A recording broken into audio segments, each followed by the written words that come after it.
Poindexter. Don't. He's such a dork. Well, now I don't know what happened because you're super far over. Come this way. It looks like it got...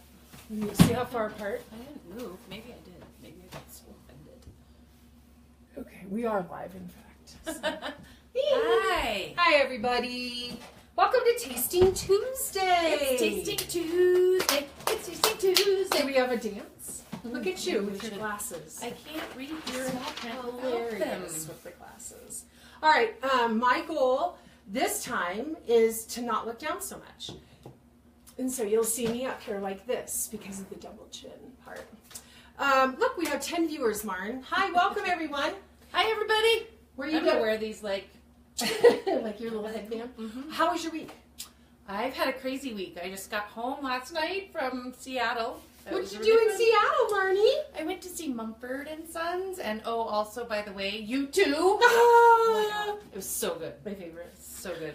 You know how, I don't know if you've ever seen you two, but Bono tends to talk a lot. He didn't shy. talk. He just sang. I loved it. Hi, What's where happening? are you? Am I there? What's happening? You look like a turtle. We got stuck. There we go. Well, we're a little bit far behind. So, okay, cool. What else happened? Some other cool stuff happened this week. My daughter came home from college. Yay! I just got to see her for the first time last night. That's amazing. Also, it's like a little odd because now she's this new free and easy person. Adult-ish. Your kid came home every weekend, but my kid, well, not every, but yeah, I he haven't seen her, didn't live you know. here, and when he came home, he mostly went to his friend's house and played video games. So, it's a little different having that person back in the house. It's awesome. I missed him, so yeah, right. that's cool. Like, and he brought a friend. He brought a friend. Oh, yeah. So I have a girl in the house, which is really fun, yeah. and she's got her own room, so nobody panic. But anyway, A friend. yeah. but a friend. You mean Gabby? I mean Gabby. Yeah. So that's been really fun having a girl around. I guess she said to him, "I want to make you do dinner. I want to make you dinner tonight." And I was all, I mean, not him, like us, the family. Like what? Anyway, yeah, cool. It's been a fun week. It's been a busy week. How was Mother's Day? Mother's Day was good. We went to the Topgolf. I got so many flowers for Mother's Day. Did you? Oh my goodness. We yeah. went by the Pike Place Market. Stared at the flowers all day. We just Gorgeous. walked back and forth. Gorgeous. It was awesome. Anybody throw a fish at you? Nope. No fishes were thrown. You did it wrong. Just Why? kidding. It was so crowded. I don't know. Yeah, on Mother's Day it would be, huh? Anyway, I hope you guys all had a great Mother's Day out there. It was really beautiful here. You'll note we're inside again today because it's blustering and kind of crazy out there. So, and I just wore this straight from Seattle. I've never taken it off because I was so cold when we were there. I'm just kidding. It actually was nice. So you didn't bathe then? Right. Okay. That's okay. It's good that we're good friends. So we picked a topic today, and I thought it would be fun. So we're going to do Wine Tasting 101. A couple of things before we get started. We actually have a little bit of a script so that we won't ramble like we tend to. One of the things that I wanted to just make sure people knew, if you haven't been wine tasting before or you're kind of new to wine tasting, the most important thing to remember is you're not doing it wrong, period. It doesn't matter. We're going to give you, like, there's a formal way to wine taste where there's like 4 steps and we're going to walk through those steps.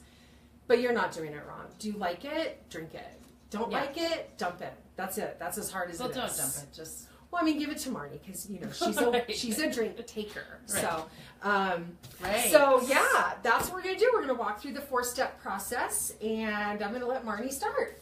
Okay. We're missing one thing. The wine. The wine. I was gonna pour it, but you can. Wine. Well, Look, you can what if pour. I put that right in my face? Okay. How about right there? All right. In your face. Well, let's just do a white and a red. Okay. So you go ahead and pour yours into your glass. I see what you're saying. See what I'm saying right there? Yeah. Okay. So what we have here is Riesling.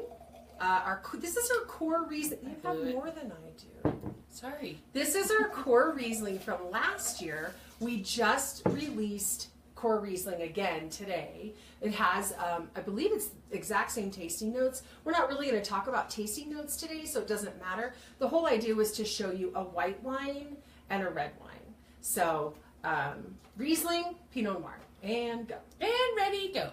So the first thing you do is look at your wine. Look at it. Isn't it beautiful? And these, Lori was so cute, she brought me a piece of white paper. This is helpful to help, can you see that in the background? Yeah, that, go a little bit that way.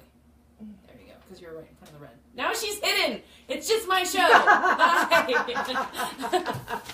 But you look at the color of your wine, and you can hold it up. If you're out in the sunlight, it's beautiful to just kind of check it out this way, coordinating. And you're looking at the color of your wine. And this one is pretty light, but what happens is that you get color from the grape skins. And so I told that little story about when the harvest is ready, and the bees and the birds and the biting and all that stuff. Ooh, biting. But I think what happens is that the grape skin is going to change the color. So in a Chardonnay, you might notice that it's much more golden. That's also from the barrel, and then a little bit of the grape skin going on there. With a red wine, the darker you go, the more rich and bold your wine is going to be. Lori's family's coming in, so now... Hi, Nick! Welcome home. So this is our core Pinot Noir, and this one you'll notice is fairly light in color, which Here, also... put your white paper back. Oh, yeah. Here. You don't have to use binder paper. Okay, look, now it's your show. Yeah, so it just, you can see that it's a little bit lighter. If you were drinking a red Zinfandel, for instance, that's going to look much more deeper, have a little bit more violet tone to it. So that is looking at the wine. Let's see, did I miss anything there? Step one. Skins. Look at your wine. Then I think it's hilarious that Lori thought that it would be a good idea for me to twirl the wine because I'm terrible at it. So it's going to take me to swirling. Swirling. Someone at the place said it was easier to do one way. Yeah, hold the base of the glass. Technically speaking, you're not supposed to hold the base because it changed the temperature of the wine. So maybe just do it like this, but I have a hard time getting it going. So, but remember the other thing, you can put it on the table. Flat, which is what I do at my tasting so that I don't spill wine all over somebody's carpet or something like that. But what you're doing here is you are getting oxygen into the wine, oxygenating by agitation. And knowing that the college students have come home, that just cracked me up. They use the word agitate because laundry is going to increase agitation. You are and agitating me. So agitate your wine, get it going. And then that's going to, what happens when the oxygen hits the wine is it allows it to become its best self, its full flavor. When we were on the Napa trip, we were mesmerized by somebody twisting, twirling, swirling the wine so often. So, what did I miss on that? No, you did great. Oh yeah, you get a lot of your aroma from smelling the wine. So this is swirling goes with smelling, and you get such a rich, your sense of smell is so rich, and you don't maybe even realize it, but it really adds to the process and the experience of your wine is getting your nose right down in there and getting it. Get it. Okay. So that's where I come in, is the smelling. Oh, I'm sorry. No, you're totally fine because the swirling is oxygenating the wine and it's bringing the aromas out. And one thing that I think is really interesting, I think most people pretty much know this, but everything you taste in wine comes through your nose. If you were to plug your nose and drink wine, eat a strawberry, a bite of lemon, wine would taste sour, and the strawberry wouldn't taste like much. But the minute you unplug your nose, all those aromas flood in, and that's how you taste everything with wine. And so one of the really cool things I think about smelling wine. And by the way, are you dying right now? Because we're not letting you taste it. I know, right? We really want you to enjoy it. But one of the cool things about smelling wine, and so just for the sake of demonstration, you kind of want to start down here, and you want to start up here smelling, and then you're going to put your nose right in the glass, and that's what the people do. So, and take a big, deep... Synchronized, ready? Okay, ready?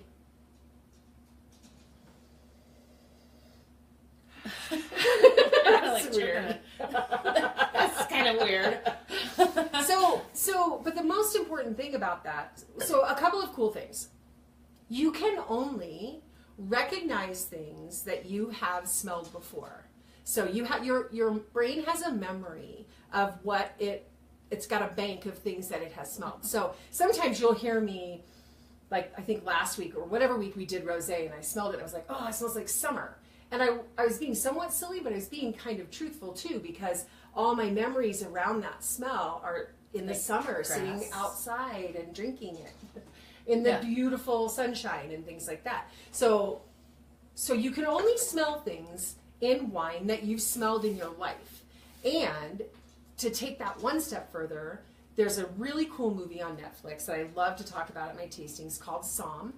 And it's a documentary, and I won't go into a lot of detail, but it's about these people that want to become master sommeliers. And it's a huge, huge involved process. But one of the things the guy talks about is how when we go to the farmer's market or the Pike Street Market, we might pick up a bundle of lilacs and smell it. And we go, oh, lilacs. And so we might be able to smell lilacs in a wine. He said, we smell lilacs, but we also smell lilacs in the winter, in the summer, when they're dead, when they're dry. Like, they smell everything. And that's building their brain's memory. No, we don't want that wine. That's gross. That's nasty. That's called corked. So I do have a little note about that as well. If it smells like Marnie's armpit, it's probably corked. You can... I just took a You shower. said you didn't shower. Anyway, so I just thought that was super cool. And sort of, if you want to really expand your wine palette and be able to describe the different aromas that you're getting in wine, that's one way. Smell everything. Not necessarily Marnie's armpit, but smell everything. So, but if you want, she doesn't smell that, I swear.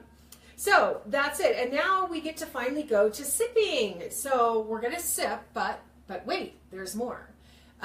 Your first sip, I think they generally say you should take 3 sips of wine. The first sip is a small sip, and so this is where you might see people swish it around in their mouths. That's not really necessary. Can I do it? I know, my mouth is super watering. I'm going to take a little. I can't because I have to still talk. You want to just hold it in your mouth for just a minute so that it's really coating the whole inside of your tongue, the inside of your mouth and your whole tongue.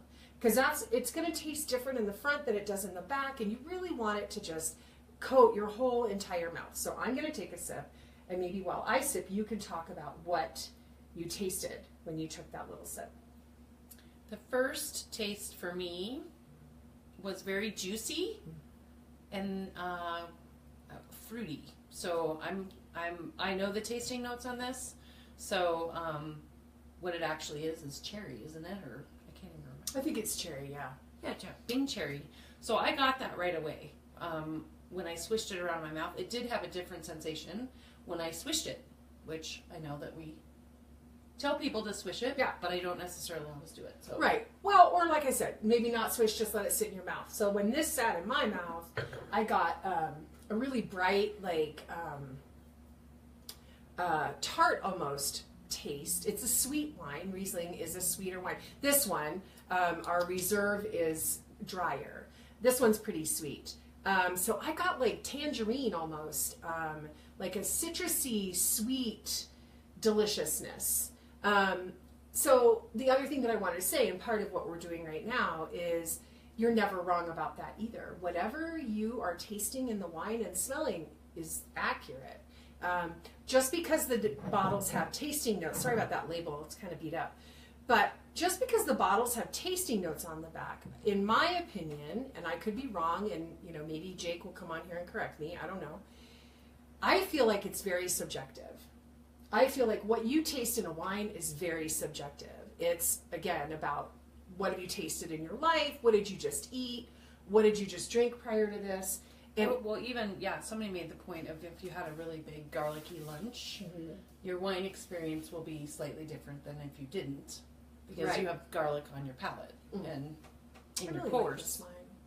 Yeah, so, and the point of me even saying that is, talk about it. It's okay. It's not wrong. And one of the best parts about wine tasting is sharing that conversation and talking about, what flavors you're getting, what aromas you're getting, and sharing that with each other. It's very much a community experience. That's why wine tastings are so fun, whether you're in Napa or in your living room, or it's just Marnie and me sitting here enjoying wine, by myself. I might talk about it, not likely, I'm probably just going to slam it, but it's very much an experience, right? I mean, the whole thing. So, share. Well, and I think that idea of the smell of it, if you smelled summer and it conjured up memories of summer, that's the way we think about music. That's the way we think about something that triggers a memory, a smell, things like that. And that makes it communal too, because you're making memories with people with wine together. And that's kind of the whole basis of the company, is to serve the wine and serve communities with our giving, and then celebrate all that with each other and alone. Because I noticed some of her snacks. So we were talking about, we've gotten less and less sort of professional with our tasting pairings. So the pairing for the Pinot Noir, the Riesling, was barbecued ribs. Okay. Well, I made pulled pork last night, but I ran out of the buns, so I cut up a hot dog bun because that's what I had. Might be a little soggy too. But then the other truth is, let's just be honest, because the truth of the matter is the pairing actually for the Pinot Noir, I believe, was an oatmeal raisin cookie, or a granola bar, actually. Because we're moms, and what do you have? You have gummies, and you have granola bars. Mm-hmm. So, you know what? The truth of the matter is, it's all good. It all pairs together. This isn't, guess what that is? Calling. Do you know what that is? Wine.